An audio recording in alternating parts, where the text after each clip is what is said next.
അയൽപക്കം ആശങ്കയിലാണോ എന്നുള്ള ചോദ്യം വളരെ പ്രധാനപ്പെട്ടതാണ്. പ്രത്യേകിച്ച് നേപ്പാളിൽ എന്ത് സംഭവിച്ചാലും അത് നമ്മളെ സംബന്ധിച്ച് ചിലപ്പം ആശങ്ക ഉണ്ടാക്കുന്നതാണ്. കാര്യം ചൈനയുമായിട്ട് നേപ്പാളിൻ്റെ ബന്ധം, നേപ്പാളും അമേരിക്കയും തമ്മിലുള്ള ബന്ധം അത് വഷളായിക്കൊണ്ടിരിക്കുന്ന സാഹചര്യത്തിലാണ് ഈ സംഭവം ഇപ്പോൾ നടക്കുന്നത്. മാത്രമല്ല ഇന്ത്യ ചൈനയുടെ പക്ഷത്തേക്ക് മാറുന്നു എന്ന തരത്തിലുള്ള നീക്കങ്ങൾ നടക്കുന്നു.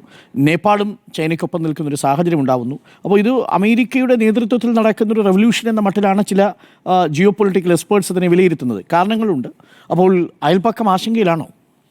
ഞാൻ ഈ നേപ്പാളിൽ എനിക്ക് ഞാൻ എല്ലാ സ്ഥലങ്ങളിലും പോയിട്ടുള്ള, ഞാൻ അവിടുത്തെ പ്രധാനമന്ത്രിനെ ഒരു 4-5 പ്രാവശ്യം കണ്ടിട്ടുള്ള ഒരാളാണ്. ഞാൻ ഒത്തിരി മീറ്റിങ്ങുകളൊക്കെ അദ്ദേഹമായിട്ട് എടുത്തിട്ടുള്ളതാണ്. ഞാൻ അവിടെ കണ്ട ഏക പ്രശ്നം എന്ന് പറഞ്ഞാൽ ഒട്ടും വികസിക്കാത്ത ഒരു രാജ്യമാണ്. ഒട്ടും വികസിച്ചിട്ടില്ല. നമ്മൾ പ്രധാനമന്ത്രിയുടെ ഓഫീസ്, നമ്മൾ ഇന്ത്യൻ പ്രധാനമന്ത്രിയുടെയോ അല്ലെങ്കിൽ ഒരു വികസിച്ച് വരുന്ന ഒരു പ്രധാനമന്ത്രിയുടെ ഓഫീസിൽ പോയി കയറുന്ന സമയത്ത് നമുക്കൊരു വലിയൊരു പ്രധാനമന്ത്രി ഓഫീസ് എന്ന് കാണുമ്പോൾ നമ്മളൊരു വലിപ്പം അതിനകത്ത് ഫീൽ ചെയ്യും. ഇതങ്ങനെയൊന്നുമില്ല.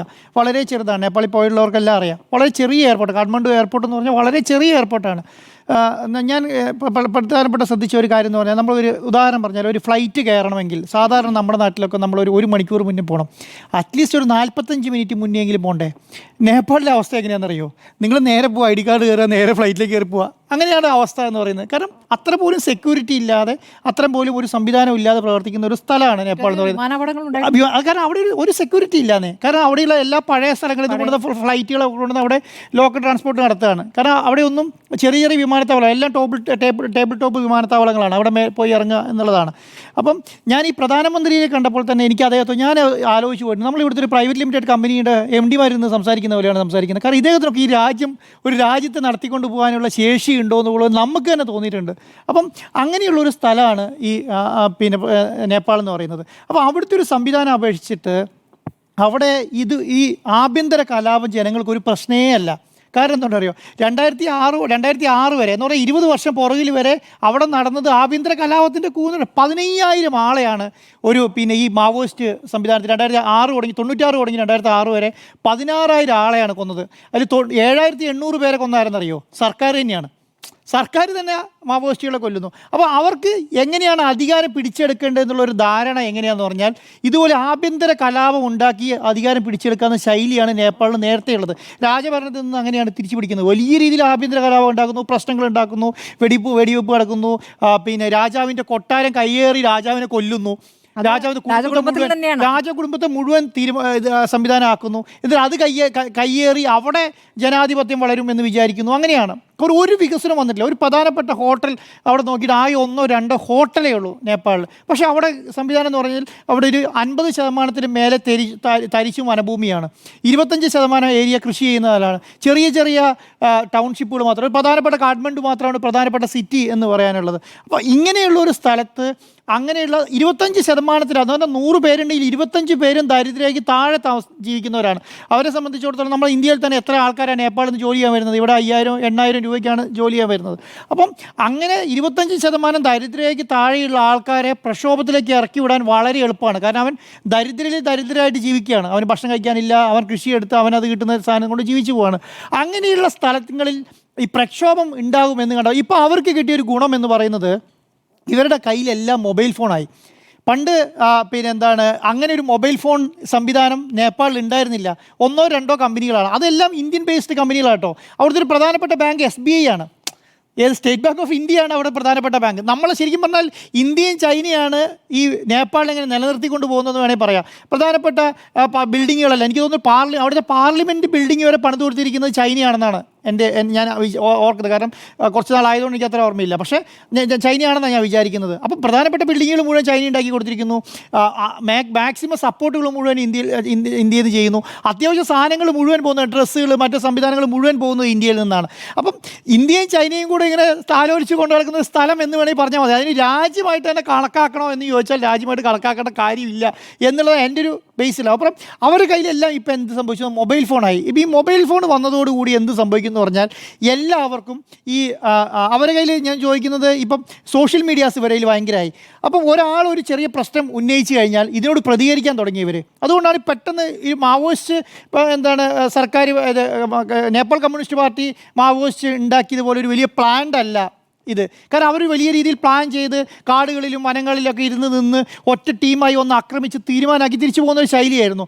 ഇതെന്ത് സംഭവിച്ചെന്ന് പറഞ്ഞാൽ ഇപ്പോൾ വരുന്ന ജനറേഷനെ മുഴുവൻ എങ്ങനെ അയ്യോ നമ്മുടെ രാജ്യം ലോക രാജ്യങ്ങളെ കണ്ടില്ലേ, നമ്മുടെ രാജ്യമൊക്കെ തകർന്ന് തരിപ്പണായി കിടക്കുകയാണ്, ഇത് മുഴുവൻ ഇത് മുഴുവൻ പ്രധാനമന്ത്രിയുടെയും മന്ത്രിമാരുടെയും കഴിവുകേടാണ് എന്ന് പറയുന്ന ഒരു ശൈലിയിലേക്ക് വന്നു കഴിഞ്ഞപ്പോൾ അത് ശരിയാണല്ലോ. മറ്റുള്ള രാജ്യം ഇന്ത്യനെ നോക്കൂ, ചൈനയെ നോക്കൂ, വലിയ രാജ്യങ്ങളെല്ലാം പെട്ടെന്ന് ഡെവലപ്പ് ചെയ്യുന്നു, ഈ സ്ഥലങ്ങളൊന്നും പെട്ടെന്ന് ഡെവലപ്പ് ചെയ്യാൻ കഴിയുന്നില്ലല്ലോ എന്നുള്ള ഒരു സാധനം ഈ ജനങ്ങളിലേക്ക് അടിച്ചേൽപ്പിക്കും. ഈ യങ് ജനറേഷൻ മുഴുവൻ അത് ശരിയാണല്ലോ, ഇവരെല്ലാം വിദ്യാഭ്യാസത്തിലേക്ക് വന്നു തുടങ്ങി, അപ്പോൾ അത് ശരിയാണല്ലോ എന്ന് പറഞ്ഞിട്ട് വലിയ രീതിയിൽ അറ്റാക്കുകളിലേക്ക് അങ്ങ് ഇറങ്ങുകയാണ്. ഇവർക്ക് ഇതിന് മുൻപുള്ള ഇവരെ അച്ഛനമ്മമാർക്കും ഇവർക്ക് മുതിർന്ന ആൾക്കാർക്കെല്ലാം 2006 വരെ നടന്നത് എന്താണെന്ന് നല്ല ധാരണയുണ്ട് താനും. അങ്ങനെയാണ് അധികാരം പിടിച്ചെടുക്കുക. അപ്പോൾ ഇന്നത്തെ ജനറേഷൻ അപ്പം അവരെ സംബന്ധിച്ചിടത്തോളം എന്താണ്, നല്ല TV ആങ്കേഴ്സ്, നല്ല പാട്ടുകാരൻ, നല്ല ഇൻഫ്ലുവൻസേഴ്സൊക്കെ വലിയ ആൾക്കാരായിട്ട് കാണുകയാണ്. നമ്മുടെ നാട്ടിൽ നമ്മൾ ഈ പാട്ടുകാരെയൊക്കെ വലിയ ആൾക്കാരെ കാണുന്ന പോലെ ഇവർ അധികാരത്തിലേക്ക് വന്നാൽ വലിയ സംവിധാനം നടക്കുമെന്ന് പറയുന്നു. അപ്പോൾ അവരുടെ ഒരു പോസ്റ്റിന് ഞാൻ വിചാരിക്കുന്നത് ഇത് മുന്നിൽ കണ്ടു തന്നെ ആയിരിക്കാം, ഇങ്ങനെ ഒരു പ്രക്ഷോഭം വരുന്നുണ്ടെന്ന് മുന്നിൽ കണ്ടു തന്നെ ആയിരിക്കാം ചിലപ്പോൾ ഇത് നിരോധിച്ചിട്ടുണ്ടാവുക. കാരണം അവിടുത്തെ സംവിധാനങ്ങളൊക്കെ അത്ര ആയിട്ടുണ്ട്, കാരണം അവിടെ ഇന്റലിജൻസ് ഒക്കെ പറഞ്ഞു കൊടുത്തിട്ടുണ്ടാവും, അതുകൊണ്ടായിരിക്കും പെട്ടെന്ന് ഇത് നിരോധിച്ചിട്ടുണ്ടാവുക. പക്ഷേ ആ നിരോധനത്തെ മുതലെടുത്തുകൊണ്ട് ഇത് വലിയ രീതിയിലുള്ള അക്രമണത്തിലേക്ക് പോയി എന്നുള്ളതാണ് ഞാൻ മനസ്സിലാക്കുന്നത്. ഞാൻ വിചാരിക്കുന്നത് അങ്ങനെയാണ്. അപ്പോൾ അങ്ങനെ ഒരു ആക്രമണത്തിലേക്ക് പോയി കഴിഞ്ഞാൽ ഇത് താങ്ങാനുള്ള ശേഷി നേപ്പാളിനില്ല. നേപ്പാളിനെ സംബന്ധിച്ചിടത്തോളം പ്രശ്നം എന്താണ്, അവർ സാമ്പത്തികമായി പരാധീനതയിലുള്ള സ്ഥലമാണ്. അവിടുത്തെ ഒരു പ്രധാനമന്ത്രി വിചാരിച്ചാലോ ഒരു പ്രസിഡന്റ് വിചാരിച്ചാലോ ഒന്നും ചെയ്യാൻ കഴിയില്ല. കാരണം അവർക്ക് അവിടുന്ന് പണം സ്വന്തമായിട്ട് ഉണ്ടാക്കാൻ കഴിയില്ലല്ലോ. ലോകരാജ്യങ്ങൾ ആരെങ്കിലും സഹായിച്ചാൽ മാത്രമാണ് അവർക്ക് ഉണ്ടാക്കാൻ കഴിയാവുന്നത്. പക്ഷേ 90% ഹിന്ദുമത വിശ്വാസികളാണ്. ലോകത്തെ ഏറ്റവും വലിയ ഹിന്ദു രാഷ്ട്രം ഏതാണെന്ന് ചോദിച്ചാൽ നേപ്പാളാണെന്ന് പറയാം. പക്ഷേ അതവർ സ്വതന്ത്ര ജനാധിപത്യ രാഷ്ട്രമായി പ്രഖ്യാപിച്ചതുകൊണ്ട് അങ്ങനെ പറയുന്നില്ല എന്നുള്ളൂ. പക്ഷേ 90% ഹിന്ദുക്കൾ മാത്രമുള്ളതാണ്. ആകെ 2 വരുമാനമുള്ളൂ. നല്ല രീതിയിൽ പുരാതന ക്ഷേത്രങ്ങളുണ്ട്, ഇഷ്ടംപോലെ പുരാതന ക്ഷേത്രങ്ങളുണ്ട്. അത് കാണാൻ മാത്രം ഉണ്ട് താനും കേട്ടോ. എല്ലാ ക്ഷേത്രങ്ങളും എല്ലാ കൊട്ടാരങ്ങളും കാണാൻ മാത്രമുണ്ട്. അതുകൊണ്ട് അവിടേക്ക് വലിയ രീതിയിലുള്ള ടൂറിസം ഡെവലപ്പ് ചെയ്യുന്നുണ്ട്. രണ്ടാമത്തത് ഈ ഹിമാലയ പർവ്വതത്തിൻ്റെ താഴെ ആയതുകൊണ്ട് ഹിമാലയ ട്രെക്കിങ്ങുമായി ബന്ധപ്പെട്ട ആ ഏരിയയിൽ കുറച്ച് രീതിയിലുള്ള ടൂറിസം ഡെവലപ്പ് ചെയ്യും. അപ്പം പടിപടിയായി മുന്നോട്ട് കയറി വരേണ്ടിയിരുന്ന രാജ്യം ഇപ്പം എന്ത് സംഭവിച്ചാൽ ഇവരുടെ പഴയ കാലത്ത് പറയും എടുത്തുചാട്ടം എന്ന് പറയില്ല, ഇല്ലാത്തെന്തോ സാധനം അവിടെ ഉണ്ട് എന്ന് വിചാരിച്ചിട്ട് ശക്തമായ രീതിയിൽ പ്രക്ഷോഭം നടത്തുകയാണ്. അപ്പം അങ്ങനെ ഒരു സംവിധാനത്തിൻ്റെ ഭാഗമായിട്ട് അവിടെ തകർന്ന് തരിപ്പണായി എന്നുള്ളതാണ്. ഇനിയിപ്പോൾ എന്ത് സംഭവിക്കുന്നു പറഞ്ഞാൽ ഇനിയിപ്പം ഒരു സ്ഥിരതയില്ലാത്ത സർക്കാർ വരേണ്ടി വരും. കാരണം മറ്റേ ആൾ രാജ്യം വിട്ടു പോകുന്നു. കാരണം രാജ്യം വിട്ടു പോകുകയെന്ന് പറഞ്ഞാൽ നമ്മുടെ ഒരു പ്രധാനമന്ത്രിയുടെ ബിൽഡിങ്ങിലേക്ക് അല്ലെങ്കിൽ രാഷ്ട്രപതി ഭവനിലേക്കോ അല്ലെങ്കിൽ രാജ്ഭവനിലേക്കോ ഒക്കെ കയറണമെങ്കിൽ എന്തൊരു വലിയ സുരക്ഷയായിരിക്കും. ഇത്ര സുരക്ഷയില്ല അവിടെ ഒരു 100, 250, 500 പേരൊക്കെ ചെന്നിട്ടുണ്ടെങ്കിൽ ഇതെല്ലാം അടിച്ചു തകർത്ത് കത്തിച്ചിട്ട് തിരിച്ചു വരാം. അങ്ങനെയുള്ള പൈസ നമുക്കിവിടെ അങ്ങനെ ഇവിടെ ഒരു കളക്ടറേറ്റിലേക്ക് പോലും അങ്ങനെ നമുക്ക് കയറാൻ കഴിയില്ല. പക്ഷേ അങ്ങനെയാണ് അവിടുത്തെ സംവിധാനം എന്ന് പറയുന്നത്. അപ്പോൾ അത് വെച്ചിട്ട് നമ്മളിത് രാജ്യം വിട്ടു പറഞ്ഞാൽ അദ്ദേഹത്തിന് അതേ മാർഗ്ഗമുള്ളൂ. കാരണം അവിടുന്ന് പോകുക എന്നുള്ളതല്ലാതെ വേറെ മാർഗ്ഗമില്ല. കാരണം ഇങ്ങനെ ജനങ്ങൾ ഇറങ്ങിയിട്ടുണ്ടെങ്കിൽ അപ്പോൾ അവരുടെ മൈൻഡ് സെറ്റ് ഇത്രയേ ഉള്ളൂ, കലാപം സൃഷ്ടിച്ച് ഇതിനെ തിരിച്ചെടുക്കുക, എന്നിട്ട് നല്ല ആൾക്കാർ ഒന്ന് ഭരിച്ച് ഡെവലപ്പ് ചെയ്യട്ടെ എന്ന് ചിന്തിക്കുക എന്നുള്ളതാണ്. അപ്പം ഇനി അത് ഞാൻ വിചാരിക്കുന്നില്ല, കുറച്ച് സമയമെടുക്കും ഇതൊക്കെ സെറ്റായി. പിന്നെ അവിടെ ഒരു സ്ഥിരതയുള്ള സർക്കാരുമില്ല. ഇപ്പോൾ നേപ്പാളി കോൺഗ്രസ് ആണെങ്കിലും ചൈനീസ് നേപ്പാൾ കമ്മ്യൂണിസ്റ്റ് പാർട്ടി ആണെങ്കിലും അവരെ സംബന്ധിച്ചിടത്തോളം ഇങ്ങനെ പ്രശ്നങ്ങൾ ഉണ്ടായൊരു സംവിധാനമാണ്, ഒരു പാർട്ടിയാണ്. അപ്പം ഇതുപോലെ തന്നെ ഇതിന് റീബോൺ ചെയ്ത് സെറ്റായി വരാൻ സമയമെടുക്കും എന്നുള്ളതാണ്. അപ്പോൾ ഇതൊരു അടുത്ത ദിവസങ്ങളൊന്നും തീരാൻ പോകുന്നില്ല. അത് തിരിച്ചു കൊടുത്തോണ്ടോ അല്ലെങ്കിൽ ഈ സോഷ്യൽ മീഡിയ അല്ലെങ്കിൽ ഇനി ഉപയോഗിച്ചോളൂ എന്ന് പറഞ്ഞിട്ട് കാര്യമുണ്ടെന്ന് ഞാൻ വിചാരിക്കുന്നത്. കാരണം അവരുടെ മൈൻഡിൽ അത് ഓൾറെഡി ഉണ്ട്. ഓക്കെ, നമുക്കൊരു ഇടവേള വേണം. ഇടവേളയ്ക്ക് ശേഷം തിരികെ വരാം.